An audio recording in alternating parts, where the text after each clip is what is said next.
Hello' everyone, আপোনালোকক সকলোকে স্বাগতম জনাইছোঁ আছিক ষ্টাডি পইণ্টৰ আন এটা ভিডিঅ'লৈ।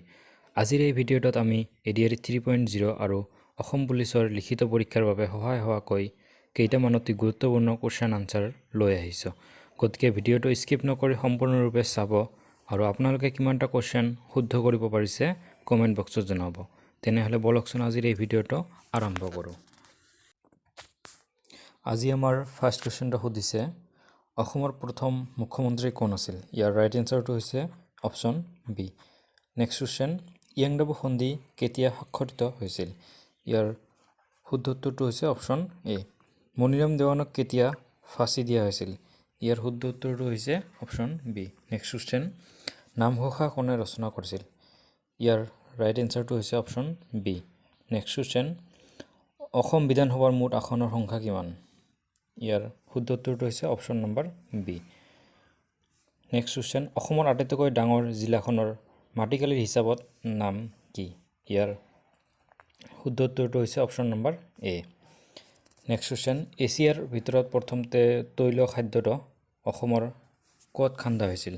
ইয়াৰ শুদ্ধ উত্তৰটো হৈছে option number B. Next question, Brahmaputra নদীৰ মুঠ দৈৰ্ঘ্য কিমান?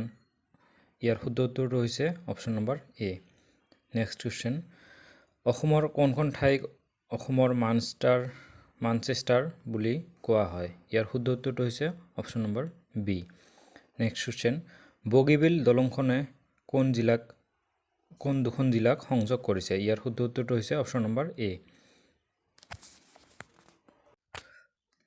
তাৰপিছত নেক্সট কুৱেশ্যনটো হৈছে, শ্ৰীমন্ত শংকৰদেৱৰ জন্ম ক'ত হৈছিল? ইয়াৰ শুদ্ধ উত্তৰটো হৈছে option number B. Next question, অসমৰ একমাত্ৰ মহিলা মুখ্যমন্ত্ৰীগৰাকীৰ নাম কি? ইয়াৰ ৰাইট এনচাৰটো হৈছে option number A. Next question, Jnanpith বঁটা বিজয়ী প্ৰথম অসমীয়া কোন? ইয়াৰ ৰাইট এনচাৰটো হৈছে option number B. Next question, অসমৰ জাতীয় সংগীত অ' মোৰ আপোনাৰ দেশ প্ৰথম ক'ত প্ৰকাশ পাইছিল? ইয়াৰ ৰাইট এনচাৰটো হৈছে option number B.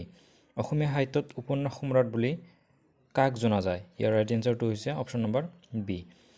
Next question, অসমৰ আটাইতকৈ দীঘল দলংখনৰ নাম কি? ইয়াৰ ৰাইট এনচাৰটো হৈছে option number B. Next question, অসমত চাহ আৱিষ্কাৰ কোনে কৰিছিল? ইয়াৰ ৰাইট এনচাৰটো হৈছে option number A. Next question, গুৱাহাটীত উচ্চ ন্যায়ালয় কেতিয়া স্থাপন কৰা হৈছিল? ইয়াৰ ৰাইট এনচাৰটো হৈছে option number A. Next question, অসমৰ কোনটো জিলাত গৰম পানীৰ উৎস পোৱা যায়? ইয়াৰ ৰাইট এনচাৰটো হৈছে option number C. Next question, অসমৰ কোনখন জিলাত সৰ্বাধিক চাহ বাগান আছে? ইয়াৰ ৰাইট এনচাৰটো হৈছে অপশ্যন নম্বৰ বি।